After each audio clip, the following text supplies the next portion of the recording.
PGR ভিজিআৰো হৈ যাব লাহে লাহে আমি না আমাৰ মেইন কথাটো আছিল যে আমি হাইকোৰ্টত এফিডেভিট দিম কাউন্সিলে অলৰেডি এফিডেভিট দি দিলে এফিডেভিটৰ কপিও আপোনালোকে CMৰ পৰা লৈ ল'ব আমি যেনেকে প্ৰতিশ্ৰুতি দিছিলো যে 5 তাৰিখৰ ভিতৰত আমি এফিডেভিট দি দিম আমি এফিডেভিট দিলো আপোনালোকে কপি CMৰ পৰা লৈ ল'ব হা বাবা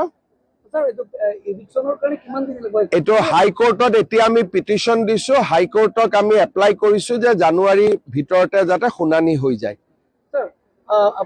আৰু কিন্তু ভিজিআৰ পিজিআৰ যিবিলাক গভৰ্ণমেণ্ট অফিচ আছে সেইবিলাক আমি সব উইথড্ৰ কৰি দিম এতিয়া মই 14 তাৰিখে ডিফুত আহিম কাউন্সিলৰ লগত আলোচনা কৰি যি কাম কৰিব লাগে আমি কৰি লম আপোনাৰ ফানৰ পৰা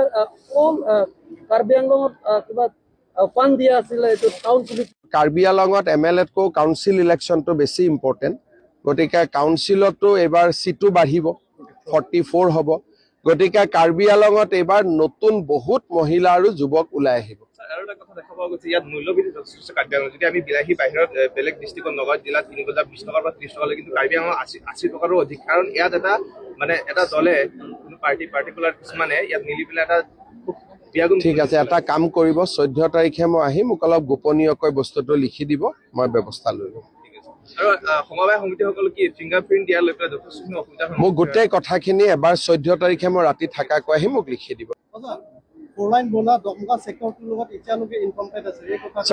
কবাত অলপ মাটিৰ গণ্ডগোল আছে নহয় ফৰেষ্টৰ গণ্ডগোল অলপ মানুহৰ মাটিৰ গণ্ডগোল হৈ যাব